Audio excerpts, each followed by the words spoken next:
deuxième session de l'après-midi sur Thomasy face au monde contemporain. Donc, je vous propose d'écouter 3 communications et ensuite, de la même façon que nous avons fait tout à l'heure, de débattre, de poser vos questions aux 3 conférenciers de cet après-midi, c'est-à-dire Déborah Livet, Lionel Pons et Jean-Marie Jaconot. Sachant que Déborah Livet va nous proposer donc une capsule vidéo de son intervention pour des raisons de mauvaise connexion Internet. Donc, elle a choisi, et c'est très bien comme ça, de nous envoyer donc une vidéo de sa communication.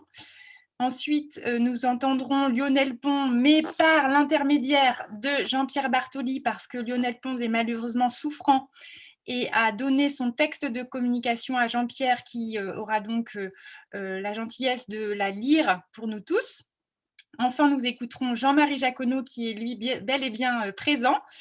Et enfin, nous discuterons autour de ce sujet de Thomasy face au monde contemporain, Thomasy et l'engagement dans la musique.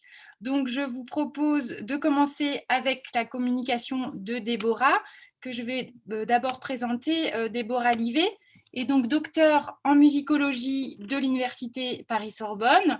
Elle a écrit un livre sur les écrits de Bonal et rédigé plusieurs articles sur la musique en général, et elle est chargée d'enseignement d'abord à l'Université catholique de l'Ouest et depuis peu à l'Université de Rouen-Normandie et à l'Université de Caen. Et elle travaille depuis 10 ans pour l'Orchestre régional de Normandie et présente régulièrement des concerts et des conférences pour rendre accessible la musique savante à un large public. Ses travaux portent principalement sur la musique européenne entre 1870 et 1950, et en particulier, c'est le sujet de sa thèse sur le personnage de Salomé en musique, et plus récemment sur les compositrices au XXe siècle et sur les musiciens résistants. Voilà, donc je vous propose d'écouter et de voir même sa communication sous la forme d'une vidéo, avant de pouvoir discuter de vive voix avec elle. À tous les martyrs de la Résistance et à tous ceux qui sont morts pour la France. À la mémoire de Jean Barrot, fusillé par les Allemands le 1er août 1944. À la mémoire de ceux qui ne sont jamais revenus. À la mémoire de Georges Dudac, fusillé par les Allemands. Les 4 œuvres musicales qui font l'objet de cette communication ont toutes été composées pendant ou à la fin de la Seconde Guerre mondiale. Henri Thomasy, comme ses contemporains Henri Barrault, Paul Armat et Elsa Baren, a voulu rendre hommage aux hommes et aux femmes qui se sont battus et ont résisté pendant cette période tragique de l'histoire. Alors en proie à une crise mystique intense, c'est dans la foi qu'Henri Thomasy se réfugie pour écrire son requiem. Il utilise volontairement le terme de martyr dans la dédicace de son œuvre, alors que Barrault, Armat et Baren choisissent la mention « à la mémoire de ». Ce terme de martyr est ici utilisé au sens large pour désigner les victimes engagées dans le combat, mais ce choix n'est sans doute pas anodin par rapport à l'écriture d'un requiem et cette crise mystique qu'Henri Thomasy traversait alors. Barrault, Armat et Baren préfèrent quant à eux se souvenir. Ils utilisent le terme de mémoire, soit pour évoquer un être cher, soit pour se rappeler d'un résistant, ou encore pour rendre un hommage universel à tous ceux qui ne sont jamais revenus. Pour écrire ces œuvres hommages, ces 4 musiciens ont tous été personnellement affectés et ont voulu témoigner des atrocités de la guerre en composant, pour ne pas oublier, des œuvres mémoire. Dans une première partie, nous verrons quelle sera la source d'inspiration d'écriture et la genèse de ces œuvres. Nous nous intéresserons ensuite à la manière dont les compositeurs vont s'exprimer musicalement pour traduire l'hommage qu'ils souhaitent rendre aux dédicataires de leurs œuvres. Thomasy sera ainsi comparé à ses pairs, et cela nous permettra de replacer le requiem dans son contexte, au regard des œuvres de ses contemporains. Les 4 œuvres étudiées ont toute la spécificité de vouloir rendre hommage. Un des points de concordance est également le fait que chacune mette en musique un texte.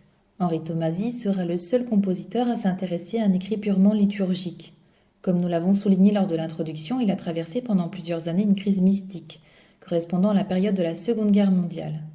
C'est plus particulièrement à partir de 1940, en effet, et jusqu'en 1944, que Thomasy écrit des œuvres religieuses. C'est aussi à cette période qu'il se retire régulièrement au monastère de la Sainte-Baume, où il commencera à écrire son requiem en 1943.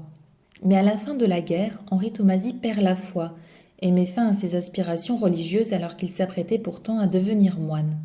Son requiem est créé à Paris le 14 avril 1946 au théâtre du Palais de Chaillot par l'orchestre des concerts Pas de Loup et le chœur de la radiodiffusion française sous la direction d'Henri Tomasi. Il sera repris quelques mois plus tard en Allemagne, le 10 novembre 1946, toujours sous la direction du compositeur. Cette œuvre est ensuite sciemment oubliée par Tomasi. Elle sera redécouverte en 1994 par Frédéric Ducrot-Malmazet et enregistrée en 1996. À la demande de Claude Tomasi, au titre de Requiem sera ajouté Pour la paix. Pourquoi Tomasi renia-t-il cette œuvre pourtant louée à l'époque de sa création? Sans doute à cause de son genre purement religieux et au renoncement de sa foi. On peut d'ailleurs peut-être imaginer quelques prémices à cet abandon dans la composition même de l'œuvre qui ne comporte pas d'in paradisium. Même si Henri Tomasi perdit la foi, il n'en est pas moins resté toute sa vie un être profondément mystique, engagé et humaniste, ce que d'autres communications viendront sans doute attester. La deuxième œuvre qui va nous intéresser est celle d'Henri Barrault, compositeur français né un an avant Henri Tomasi. En parallèle d'une carrière administrative intense, Henri Barrault continua toute sa vie de composer. Avec le mystère des Saints Innocents, il rend hommage à un être cher, son frère Jean, né en 1906, louis dans la Résistance, fusillé le 1er août 1944 au camp militaire de Souges, en Gironde. Pour écrire son œuvre, Barrault s'inspire d'un texte de Charles Péguy qu'il connaissait depuis 1941, date à laquelle Manuel Rosenthal lui aurait conseillé d'écrire une œuvre sur le sujet. En 1944, Henri Barrault est donc confronté à une perte terrible, celle de son petit frère. Il apprend sa mort dans la soirée du 13 septembre par François Mauriac. Il écrira à ce sujet de nombreuses années plus tard. Il ne m'est jamais arrivé au cours de toute mon existence de recevoir un choc aussi terrible, et il m'est impossible aujourd'hui encore d'en faire la description par écrit. Ce que je ressentais, c'était plus que la perte d'un frère, celle tout autant d'un fils, car je lui avais longtemps servi de père lors de la grande crise d'une adolescence qui, au débouché d'une éducation démente, l'avait conduit au bord du suicide. Le lien entre nous était d'un caractère unique et sa rupture me laissait une blessure profonde. Toujours est-il que Barrault ne choisit sans doute pas l'œuvre de Charles Péguy de manière anodine pour rendre hommage à ce petit frère trop tôt disparu. Écrivain et poète, Péguy est mort à l'âge de 41 ans, alors qu'il était mobilisé en tant que lieutenant de réserve au début de la Première Guerre mondiale. Il laisse derrière lui une œuvre singulière, dont un triptyque d'inspiration mystique.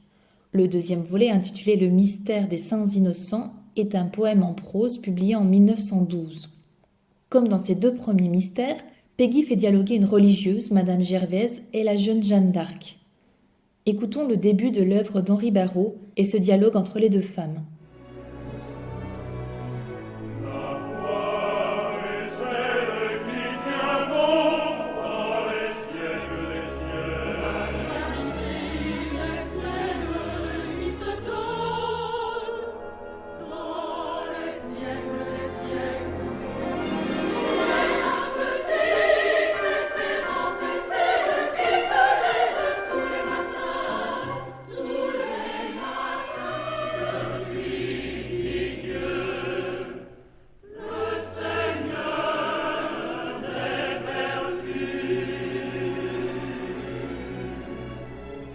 Péguy dédiera son œuvre à ceux qui lui sont les plus chers au plus profond de son cœur.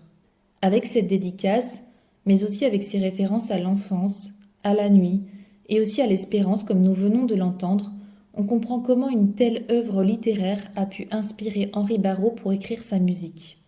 Les deux autres œuvres hommages de cette communication ont été composées par Elsa Baren et Paul Arma. Tous deux vont choisir des textes engagés.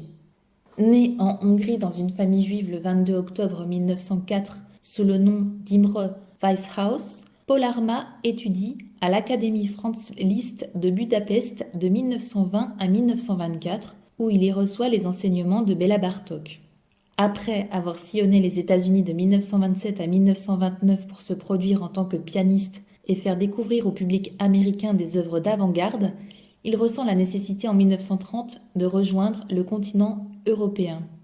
Il revient tout d'abord à Paris, puis retourne en Hongrie, en Autriche, avant de s'installer en Allemagne. Menacé de mort par le régime nazi le 16 mars 1933, il s'enfuit et arrive en France quelques semaines plus tard. C'est alors pendant cette période qu'il change d'identité pour adopter le nom de Paul Arma, nom qui lui permettra de continuer à composer alors que l'on recherche Imre Weishaus. C'est pendant la période de l'occupation, ce temps du silence contraint, que Paul Arma compose ses 11 chants du silence pour rendre hommage à ceux qui ne sont jamais revenus. Il choisit des textes très hétérogènes mais tous empreints de liberté. Ces 11 textes dont s'inspire Paul Arma seront également illustrés par 11 peintres. C'est une volonté de Paul Arma d'unir les arts et cette volonté, on la retrouvera tout au long de sa carrière. Il raconte dans ses mémoires « J'ai commencé à écrire une série de mélodies que je veux appeler chants du silence. Silence parce que la liberté doit s'exercer dans le silence prescrit et parce que la vie essayant de continuer, il faut chanter ce silence pour faire entendre la vie. » Ces chants du silence de Paul Arma feront résonance avec un acte militant suivi par certains compositeurs. Pendant toute la période de l'occupation, plusieurs musiciens vont en effet décider de se mettre en retrait ou d'interrompre leur activité de compositeur. Ce sera notamment le cas d'Elsa Baren pour qui, sans avenir, la composition n'a plus de sens. Elsa Baren est née le 13 février 1910. Son père était violoncelliste solo de l'Opéra de Paris et sa mère pianiste amateur. Douée d'une très bonne oreille, elle rentre à l'âge de 9 ans au Conservatoire de Paris et c'est l'une des premières femmes à obtenir le Grand Prix de Rome en 1929. À son retour de la Villa Médicis, elle est d'abord engagée comme pianiste, puis chef de chant pour l'Orchestre national. À la déclaration de la guerre, les services de la radiodiffusion nationale sont déplacés à Rennes. Lorsqu'elle rentre à Paris en 1940, elle voit d'un côté des musiciens, je cite, hitlérisés, qui sont déjà embarqués dans des projets idiots, et de l'autre ceux qui s'embarbouillent à écrire de la musique qu'ils ne pourront faire jouer nulle part. Elle prend alors la décision de ne plus composer jusqu'à ce que le mal soit jugulé. Elle va créer avec deux autres musiciens, Roger Desormières et Louis Duret, le Front national des musiciens en 1941.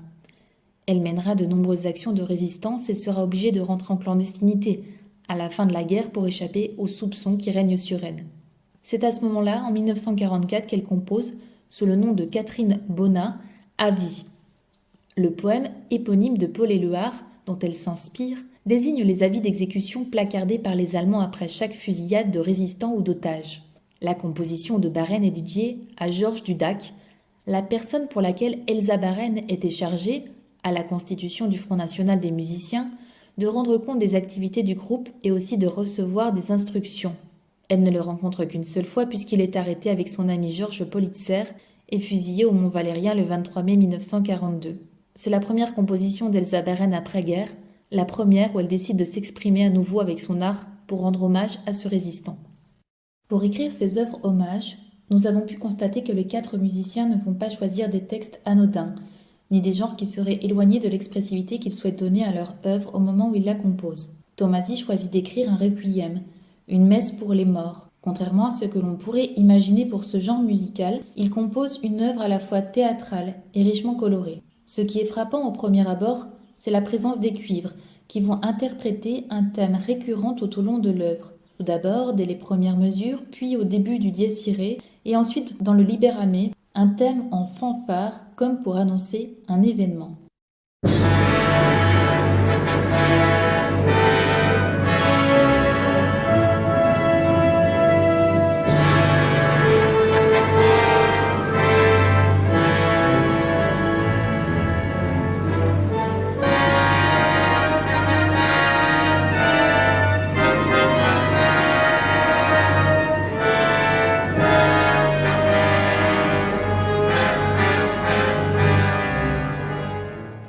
On trouve également dans l'Agnus Dei une sonnerie jouée par la première trompette avec une sourdine, ce qui apporte un effet d'éloignement, à la manière d'une musique de coulisses dans un opéra pour exprimer un tableau en parallèle.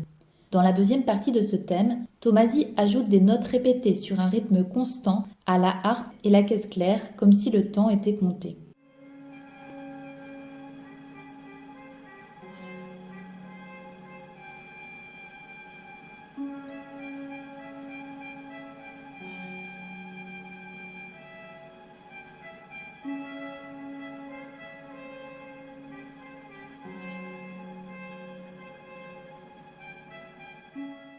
Tout au long de son œuvre, l'écriture de Tomasi apparaît très contrastée, tant dans l'orchestration, par exemple cette fanfare de cuivre seulement soutenue par les bassons, contrebassons et cordes graves, contraste avec la présence du chœur, souvent accompagné des cordes, ou par l'harmonie légère ainsi que les deux harpes. Il fait également alterner les différentes parties de son requiem en suivant ce principe de contraste. Cela apporte l'impression d'un orchestre qui n'est pas monumental dans le sens où il n'est qu'à de rares exceptions utilisé dans son intégralité, sauf pour les passages évoquant notamment la colère de Dieu. Il s'attache en réalité beaucoup au texte, et même si ce requiem a été dédicacé à tous les martyrs de la Résistance et à tous ceux qui sont morts pour la France, il termine sur un libéramé.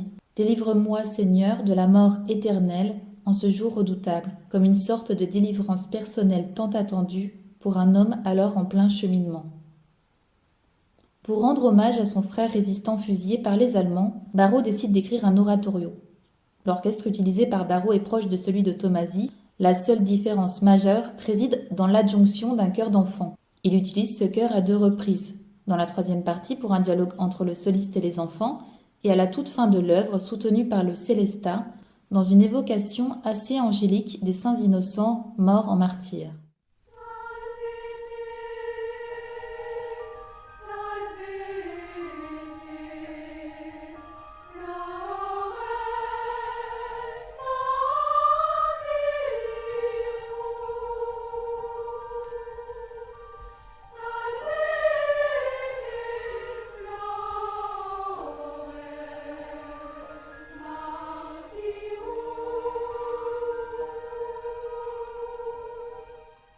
Dans l'œuvre de Barrault, on trouve également des passages très contrastés qui font alterner le chœur seul, le chœur et l'orchestre, un soliste accompagné par l'orchestre et l'orchestre seul.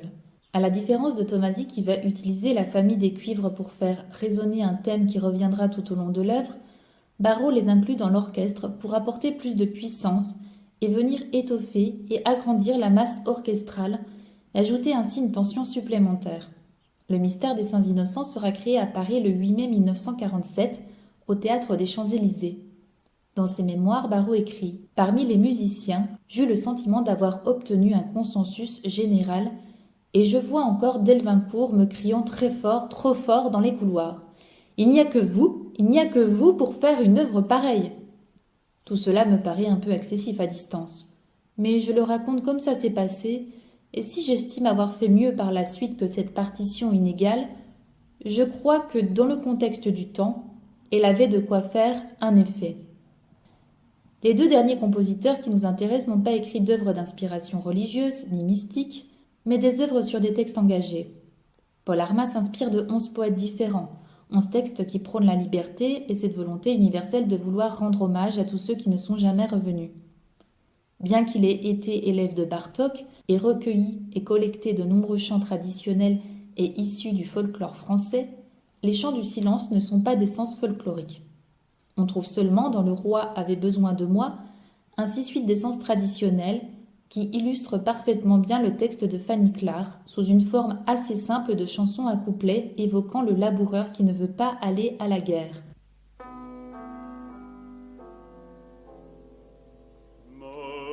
Fait savoir par tambour, me fallait quitter mes labours pour aller au secours du roi qui a fait grand besoin de moi. Je vais lâcher. Les 11 mélodies de Paul Armas sont toutes traitées de manière très différente et personnelle. Tels les dessins réalisés pour chaque couverture s'adaptent parfaitement à chacun, la musique de Paul Armas s'approprie chaque texte pour y exprimer avec fidélité les quelques lignes de ses auteurs. Dans une interview réalisée pour le journal Musica en 1965, Paul Armas écrira d'ailleurs au sujet des chants du silence « J'aime mes mélodies parce que j'espère y avoir exprimé ce que j'avais à dire ». Écoutons maintenant le début de Confiance sur un texte de Paul Éluard. Je n'entends pas parler des monstres, je les connais, ils ont tout dit.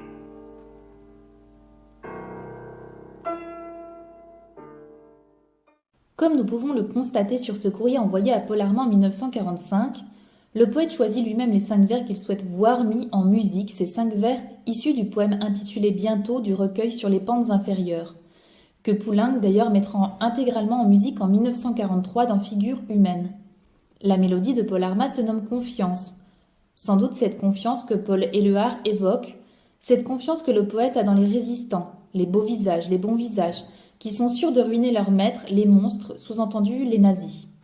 En plus d'Armat, de Poulenc, mais aussi de Claude Arieux ou de Georges Auric, Paul Éluard, ce poète de la Résistance, va être également source d'inspiration pour la compositrice Elsa Baren. En 1944, elle compose à vie, pour chœur mixte et piano ou orchestre. C'est une œuvre très courte, qui dure 3 minutes 30. En voici le début dans une interprétation par un chœur d'hommes accompagné au piano.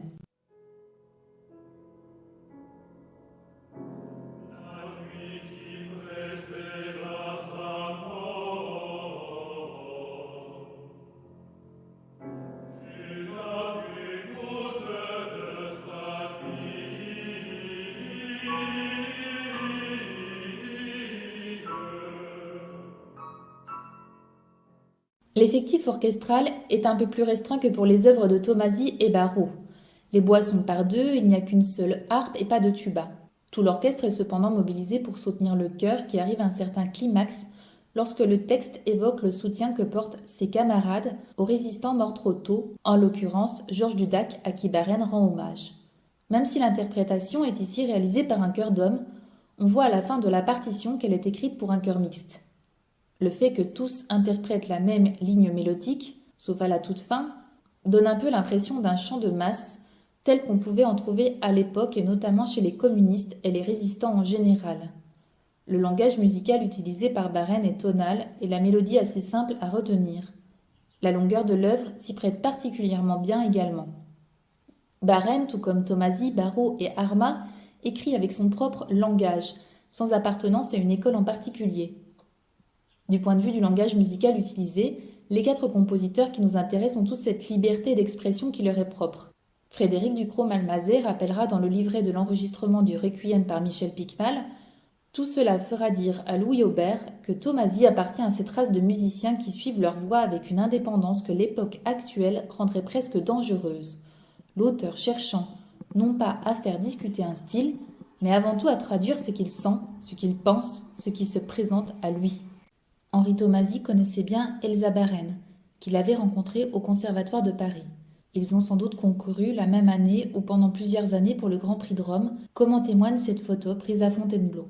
Il connaissait également très bien Henri Barrault. Dès 1932, ils appartiennent tous deux à la Société Triton.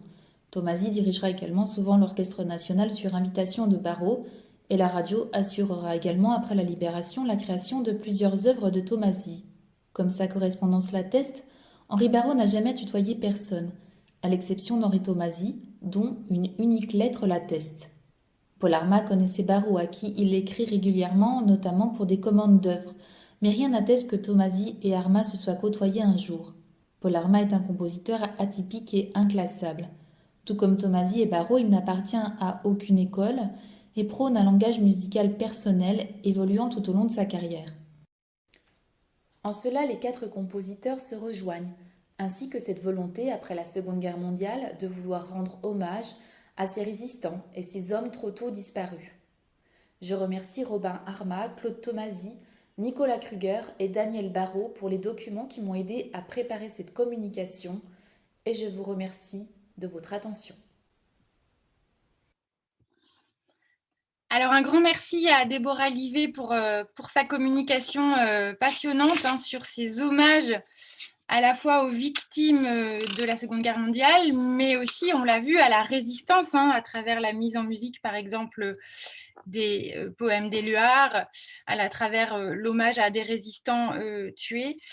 On voit aussi dans cette communication qu'on a une volonté commune de plusieurs musiciens de sortir de la guerre. On est dans cette période de sortie de guerre où le deuil va passer notamment, et la reconstruction, par ces séries d'hommages et on en trouve, effectivement un certain nombre, chez les musiciens français. On peut penser aussi à Messiaen, Milhaud qui ont signé des œuvres comme ça d'hommage, aux déportés, aux victimes, de la Seconde Guerre mondiale et des nazis, bien sûr.